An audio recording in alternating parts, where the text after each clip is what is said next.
William Arthur Ward said, "The pessimist complains about the wind. The optimist expects it to change. The realist adjusts the sails." And that's how we all have to be. We need to look at the situation and understand not what personality type are we, but what are we going to do about it? That any of us, in any moment, we always get to choose how we react. We get to choose our frame of reference. We get to choose whether we're pessimistic. We get to see things in an optimistic way if we want. But at the end of the day, the only thing that really matters is what do you choose to do? And so if you decide to fight the wind, to be angry, to argue about it, to complain, you're never going to go anywhere other than where the wind wants you to go. But if you remember that we have control, that we can react, that we can choose to adjust the sails, to harness the wind, to take us where we want to go, and instead of fighting against it and wasting energy, we learn how to harness everything around us. And as Alice Walker said, the most common way people give up their power is by thinking they don't have any. People lose sight of the fact that we always get a choice. No matter what happens in your life, the one thing that you get to choose at all times is the meaning that you ascribe to it. No one can take that away. No one but you gets to decide how you react, and your reaction is the bricks by which you build the life that you want. It isn't your intentions, it's not your thoughts, it's simply the things you manifest into the world. As you take action, the world reacts. As you take action, you progress. As you take action, you learn. As you build, you create things. And as you create things, you can construct a world that matches your vision. But it's understanding that you have that power. It's understanding that you always get a choice. And you lose that power when you give that up. You lose that power when you take the emotional security of complaining, of negativity, of pessimism. But if instead, you're not only optimistic, but you're an action-oriented realist who knows there's always something to do to take advantage of the situation. And that's what I want for you. I want you to understand you can always take advantage. You can always ask a question as powerful as, how is this worst thing that happened to me actually the best thing that ever happened to me? And when you flip your mindset like that, nothing in the real world changes, but suddenly you see everything differently. And that thing, that bad thing that you were stressing about, that you were crying over, it becomes empowering. It becomes something totally new. And think about the way that you can transform the past simply by thinking about it in a new way. And when you do that, then you're going to be able to maintain your power and even grow your power, because it's coming from understanding that if you own your decisions and always respect that you can act, that you can choose to harness any situation. When you remember that, you're in control. And when you're in control, you can go wherever you want to go. I want to dispel a myth for you. It's the talent myth. It's the belief that some people were just born with more than others, that some people are naturally gifted and some aren't, and that's just the way the cookie crumbles, and whatever you're going to be is essentially determined by how you started, that your DNA is exactly your destiny. I'm here to tell you right now, that's bullshit. It's just not true. It's not the truth of the way that humans are designed. As a species, we're the ultimate adaptation machine. The very thing that puts us at the top of the pyramid is our ability to adapt. It is the fact that the brain is plastic, that it responds to change. It responds to stressors. It responds to repetition. And repetition is a slave to obsession. As Conor McGregor said, there's no talent here. This is hard work. This is an obsession. You could be anyone if you put in the time.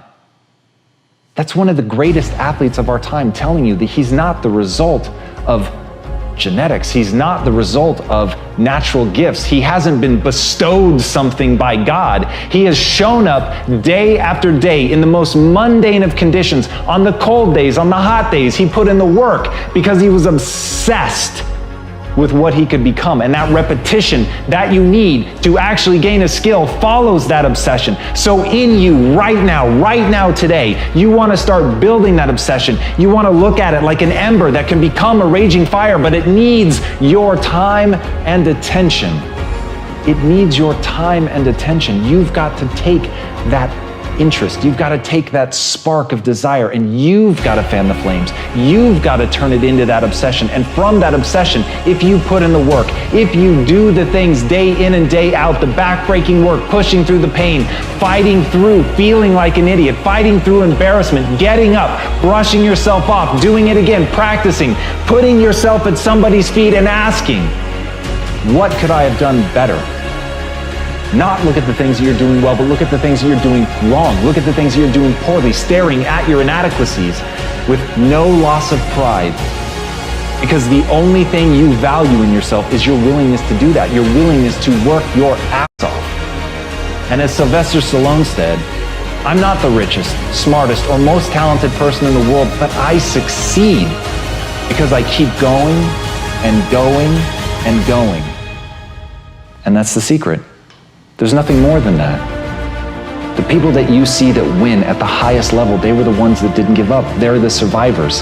And you've got to ask yourself, am I a survivor type? Am I the type of person that continues to push through when it gets hard, when it gets boring, when I feel lost, when I don't know what I'm doing, when I have no faith in myself, even in that darkest hour? Can I push forward? Can I accept that the human body will respond to that stress? It will respond to that stimulus, but I have to show up and I have to do the work. And so that's the beautiful thing. You're not going to separate yourself based on your genetics. You're not going to separate yourself based on who your parents were or where you were born. You're going to separate yourself by showing up when you don't want to. You're going to separate yourself by pushing forward when it hurts. You're going to separate yourself by always moving forward, even when the forward is falling on your face. So never lose sight of that. It's the person that keeps going that can't be defeated. Here's the hard truth about getting great. It takes time and dedication. It takes a willingness to accept that you're not yet good enough. It takes the ability to stare at the places that you know that you're weak, to really look at those things and not let it affect your sense of self-esteem and not let it affect your sense of self-worth so that you can still get the momentum going. But you have to understand that in the beginning, we're all terrible. And as Henri Cartier-Bresson said, your first 10,000 photographs are your worst. And so the thing that really makes great art are the people that continue to push and the people that continue to work and face how inadequate they are and really understand that at the end of the day, greatness is a craft. Greatness is a process. Greatness is a habit.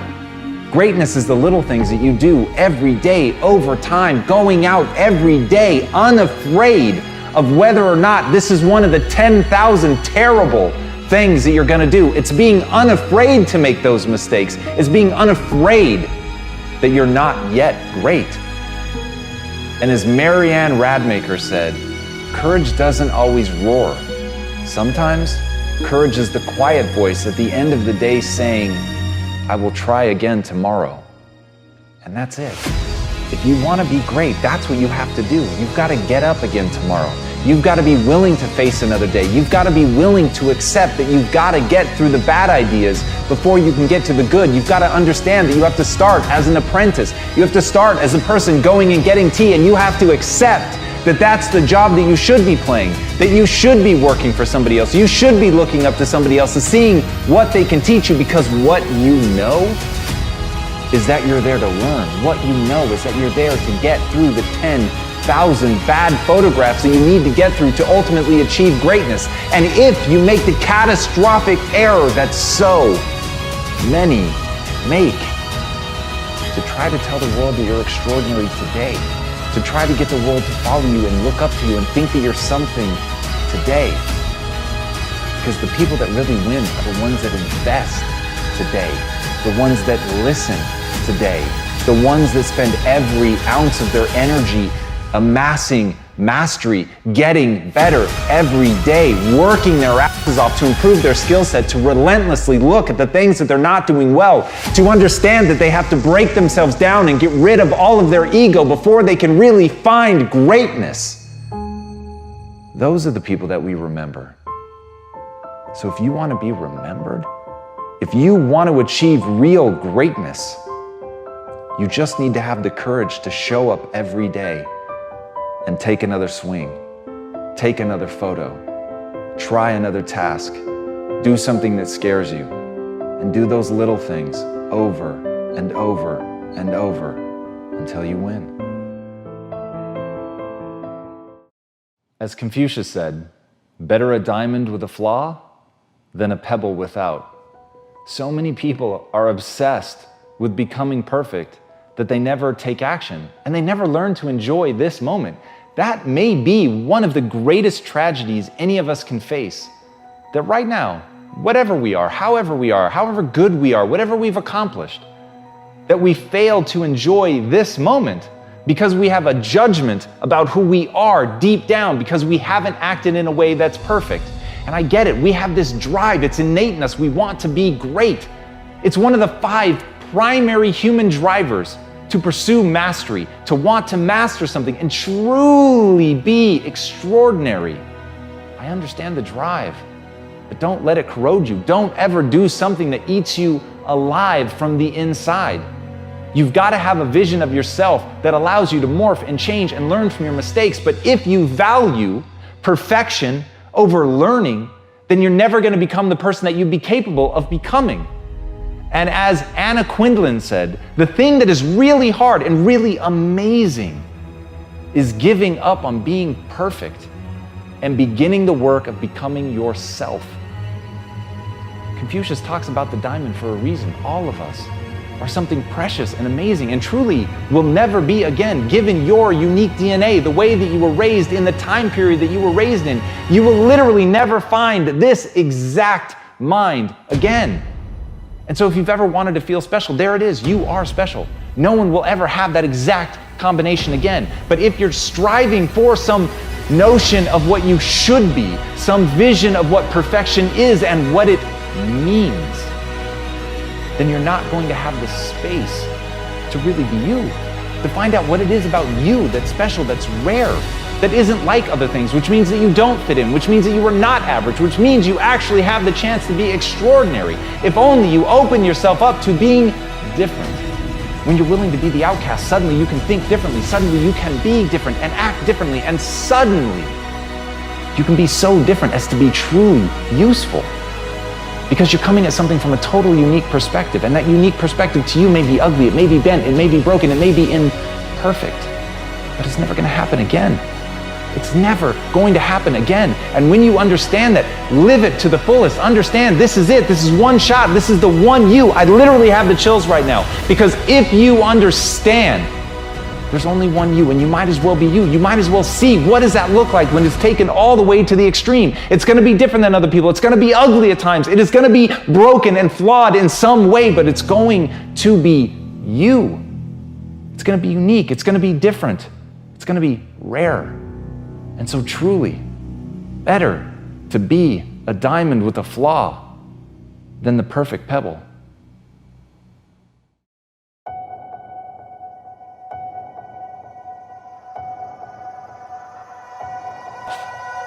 The reality is, if you want to achieve something great in your life, you've got to be willing to accept who you really are right now. You've got to know exactly what you're good at and what you're not. And the reason that the truth is going to piss you off is it's going to hurt.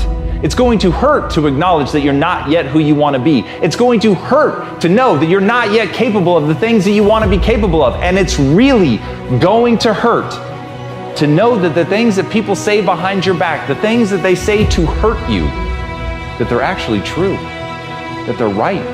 They have a point. You aren't good at that thing. You aren't as good as you could be. You did embarrass yourself. You have fallen down. All of those things are almost certainly true.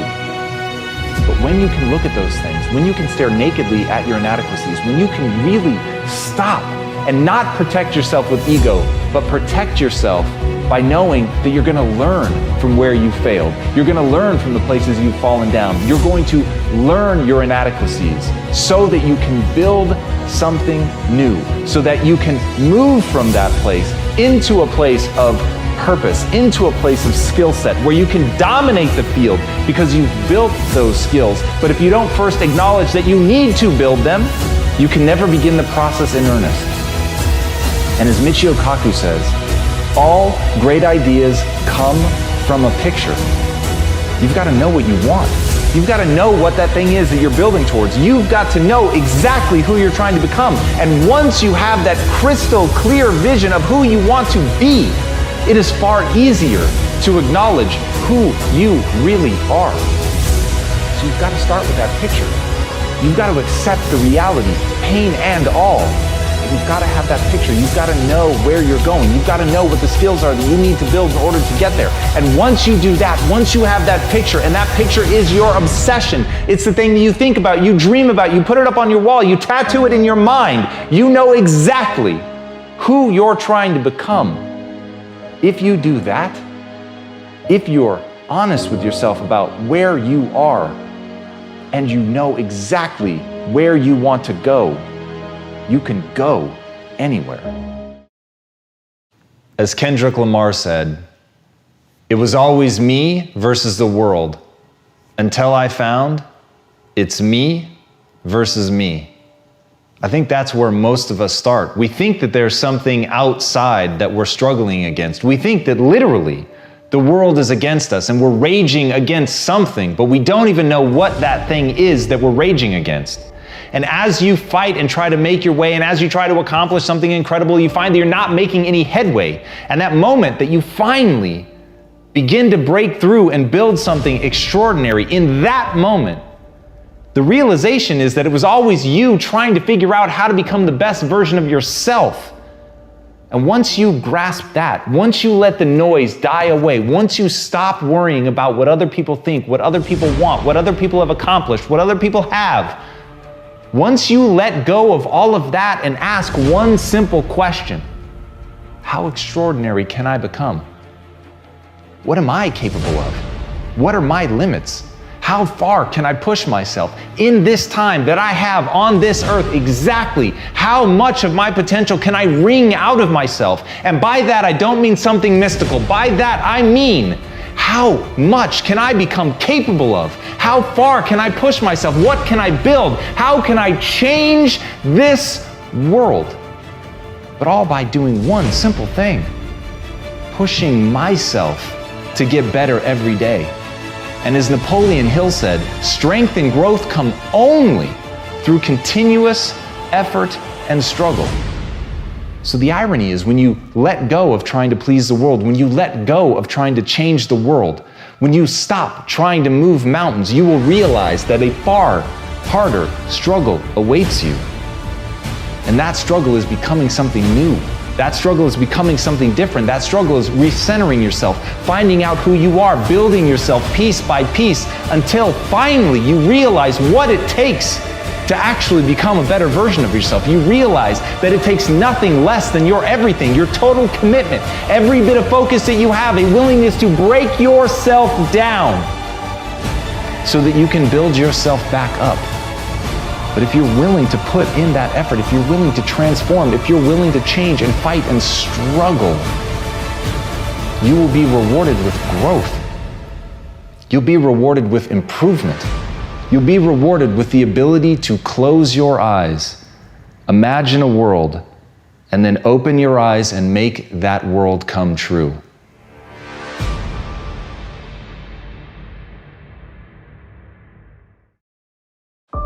As Maya Angelou said, if you don't like something, change it. If you can't change it, change your attitude. That's some of the best advice you're ever going to hear. At the end of the day, you should always be trying to change the things that you have the ability to change. But there are inevitably going to be things that you can't change, but you're never helpless. You're never a victim. In that moment, you still have the unbelievable ability to choose to look at it in a new way, to choose to reframe it. And in that reframing, you change everything. You don't just change your own neurochemistry. You're not just changing the way that you feel. You're actually changing the way that you're going to approach the problem. Something that was moments before, something that seemed impossible, something that was breaking your will to continue to fight, with a change in attitude becomes something completely different. And as Hans Selye said, adopting the right attitude can turn a negative stress into a positive one. And that game of mental jujitsu is what it's about. That game of flipping something on its head, of turning something around, of seeing it in a new way so that you can act in a new way, is how you make forward progress. And understanding that, understanding the need to take control of your perceptions, understanding your need to change your perspective, that's how you begin to get ahead. Once you understand that your perspective is a choice, it is not objective truth.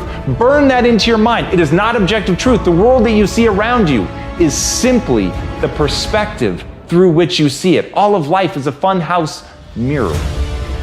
And when you acknowledge that, when you understand that you're looking at a distorted view of the way the world is, you realize that you can adopt a different distortion. You can adopt a distortion that allows you to see things more clearly, that allow you to see things in a way that empower you. And that should always be the first step, is figuring out not what is, not what you can change, but instead understanding what you need to change it to. And understanding that that change comes from inside you. It isn't a manifestation that you have to make in the outside world first. It's a change you have to make inside yourself. It is a shift of perspective. It is simply stepping to the side of what you're used to and how you're used to seeing things, and understanding that in reframing things, you take that negative and turn it into something that builds you up. But you've got to choose. You've got to decide. You've got to believe that you can do it. But once you believe that you can see things in any way that you need to reach your goals, your life will change forever, because you'll actually reach your goals.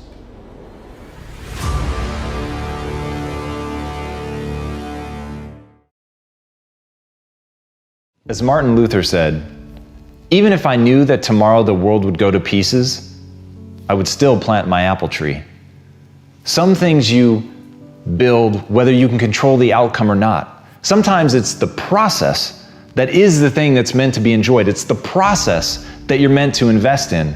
And rather than always thinking about the goal, the outcome, or what you're going to get out of something, focus on the something.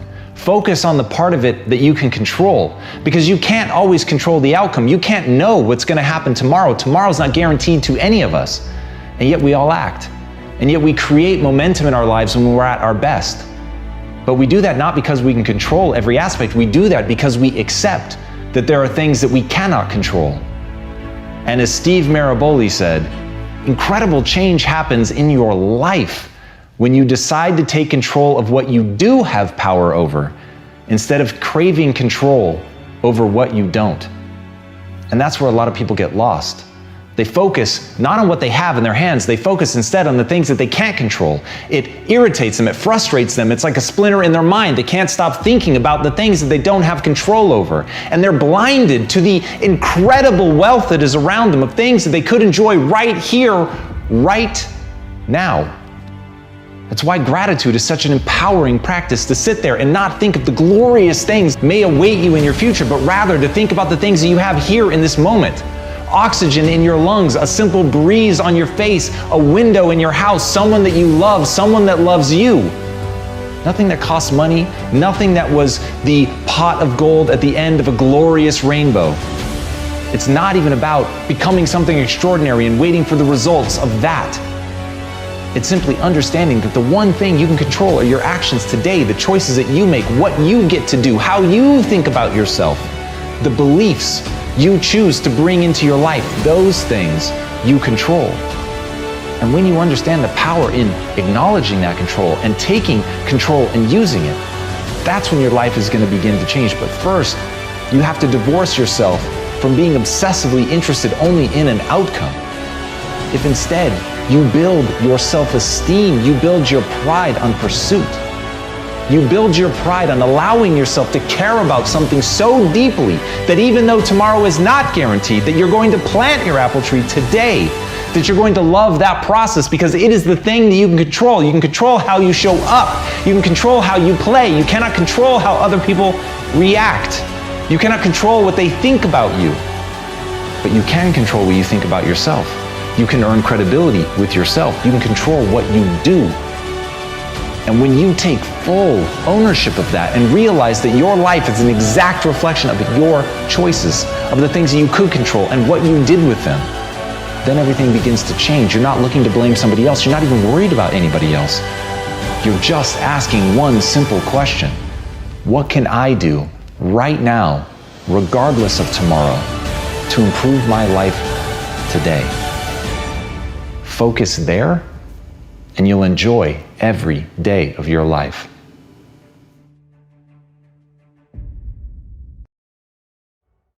I want you to burn into your nervous system the following statement, because it is a fundamental truth of the human condition. It is literally the baseline physics of what it means to be a person.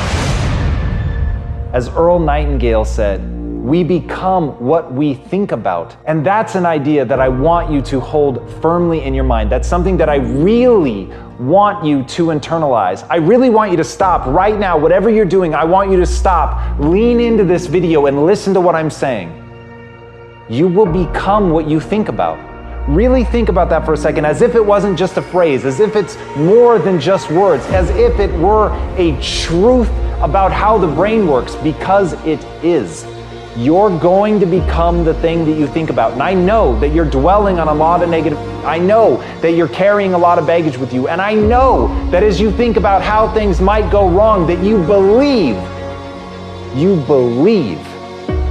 to the core of your being that you're just planning for the hard times. But the truth is, you're going to become those things that you fear. You're going to become the things that you dread. If you're thinking about all the things that you've done wrong in the past, you are going to simply continue that cycle. But if, on the other hand, and let this be true, let this ring in your ears with the weight of everything that I carry, if I've ever added an ounce of value to you, if anything I have ever said has seemed remotely true, believe that these are the most important words I'm ever going to say to you. If you begin to focus on positive things, if you begin to focus on your capabilities, if you begin to focus on the potential that you have, if you really dig in, build those skills, drive towards something beautiful, something amazing, something that leaves you in awe, that you want to create, that you want to become the vessel for that, then you will become that thing, because you will take those steps, because you become what you think about. And as Mark Twain said, 20 years from now, you'll be more disappointed by the things that you didn't do. So if you don't take those steps, if you don't focus on those things, if you don't manifest what you want to become, if you don't believe in it, if you don't see how real it could be, if you can't picture the version of yourself that you want to become, and even though people have told you that it's not possible for you, that the things you did in the past are never going to allow you to do that, that you're not smart enough, if you let that creep into your mind, then that's what's going to happen. But if you can see that vision, if you can allow yourself to believe it, then you're going to take the steps that you need to execute against that. And if you go out there and do those things, you won't regret it, but you will regret it if you don't. So get out right now and build the person you want to be so you can have the life you want to have.